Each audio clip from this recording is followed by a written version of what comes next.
Thank you so much दोस्तों part 2 में entry मारने के लिए, क्योंकि मुझे पता था हमारे जो सब्सक्राइबर्स हैं उनके ऊपर श्री कृष्ण की विशेष कृपा है और वो क्यूरियस भी है ये जानने के लिए कि मेरे अंदर क्या वो गुण है जो भगवान श्री कृष्ण भगवद गीता में कहते हैं कि भक्तों में होना चाहिए, और अगर वो गुण है तो उनको भक्ति मिलती भी है। सहन करने में एक्सपर्ट हो तो मर्द को दर्द नहीं होता। अगर आप अमिताभ बच्चन के फैन हो तो आपको ये लाइन जरूर याद होगा। जो मर्द होता है उसे दर्द नहीं होता मेम साहब। मर्द को दर्द नहीं होता। क्या सच में मर्द को दर्द नहीं होता?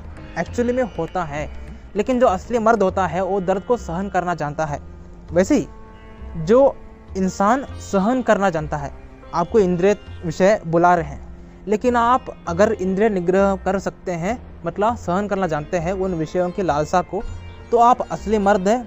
आपको भगवान एक न एक दिन जरूर चुनेंगे। अगर अब तक नहीं चुना है तो चुन चुके हैं तो से कॉन्ग्रेचुलेशंस टू योरसेल्फ। आपने पार्ट 2 में जंप क्यों किया? मे बी आपके अंदर वो क्यूरियोसिटी है लर्निंग की, और इसी बात से भगवान श्री कृष्ण आपसे बहुत ज़्यादा खुश हैं, क्योंकि भगवद गीता में कहते हैं जो जिज्ञासु होता है उसको मैं भक्ति प्रदान करता हूँ। जो जिज्ञासु होता है वो ज्ञानी बनता है और ज्ञानी भक्ति में उतरता है। ठीक है जी, आप जिज्ञासु हैं मतलब क्यूरियस है लर्निंग के, तो मे भी आपको भक्ति मिल जाएगी। थोड़ा ध्यान लेना शुरू कर दो और थोड़ा भक्ति के लिए मिल चुकी है। से कॉन्ग्रेचुलेशंस टू योरसेल्फ अगेन। मे भी आप चरित्रवान हो, क्योंकि चरित्र बिल्ड कैसे होता है? डिसिप्लिन से, और जो इंसान अपनी ज़िंदगी में डिसिप्लिन लाता है उसकी ज़िंदगी में सक्सेस भी ज़्यादा होता है। तो आप मे भी डिसिप्लिन्ड हो, तो इसीलिए आपको भक्ति मिली हुई है। मे भी आपको फालतू चीज़ें पसंद नहीं है। जो इंसान अपनी ज़िंदगी में फालतू वस्तुओं में ज़्यादा समय नहीं लगाता, अपने काम में लगाता है, उसको भक्ति ज़रूर मिलती है। भगवान श्री कृष्ण कहते हैं जो सामान्य कार्यकलापों में अपना मन नहीं लगाता उसको मैं भक्ति प्रदान करता हूँ, और ऐसा इंसान मुझे अतिशय प्रिय है। ठीक है जी। मे भी आपको ज़्यादा बातें करना पसंद नहीं है।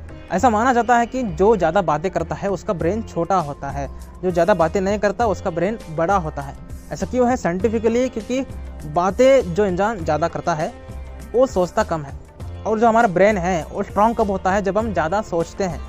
ठीक है, इसलिए श्री कृष्ण कहते हैं जो मौन रहता है, मतलब मौन मतलब शांतता, ज़्यादा बातें नहीं करता वैसा इंसान। बातें तभी करो जब ज़रूरी हो, ऐसे गीता में कहा गया है। तो आपको फालतू बातें करना पसंद नहीं है, या आप ज़्यादा बातें नहीं करते हो, तो आपको गारंटी भक्ति मिलेगी। अगर आप ज़्यादा बातें करते हो तो थोड़ा कंट्रोल में आइए। मैं भी एक ऐसा इंसान हूँ जो ज़्यादा बातें करता है, लेकिन अब जब जैसे मैंने गीता पढ़ना शुरू कर दिया है, क्यों पता नहीं मैंने बातें करना कम कर दिया है। मैं भी श्री कृष्ण की कृपा मुझ पर हो रही है, वैसे ही आप पर होगी अगर आप कम बातें करना शुरू कर दोगे तो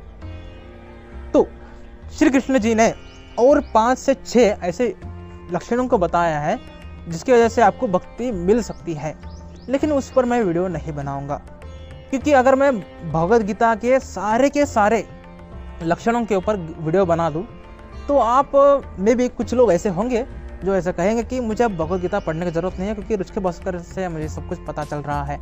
और मैं कभी भी रिकमेंड नहीं करूँगा मुझसे भगवद गीता समझने की। हमेशा भगवद गीता पढ़ के ही समझना, किसी और से नहीं। ठीक है, मुझसे सिर्फ आप लाइट नॉलेज ले सकते हो, या उस चीज़ को जो भगवद गीता में हार्ड लिखी गई है उसको मैं ईजी करके बता सकता हूँ, लेकिन मैं उतना कैपेबल नहीं हूँ कि जैसे श्री कृष्ण ने कहा है वैसे बोल सकूँ। मैं भी कोई नहीं है, तो लोगों के ऊपर डिपेंड ना रहे, खुद के बुद्धि के ऊपर डिपेंड रहे, जैसे मैंने पहले कहा है। लक्षणों के बारे में हमने बातें कर दी। अब आपका काम क्या है? इन वीडियोस को शेयर करना, ताकि आपके दोस्त भी समझ सके कि उनको अब तक भक्ति क्यों नहीं मिली है और क्यों उनको मिली है। धन्यवाद वीडियो देखने के लिए, अपने आप को कॉन्ग्रेचुलेशंस बोलने के लिए। हरे कृष्ण।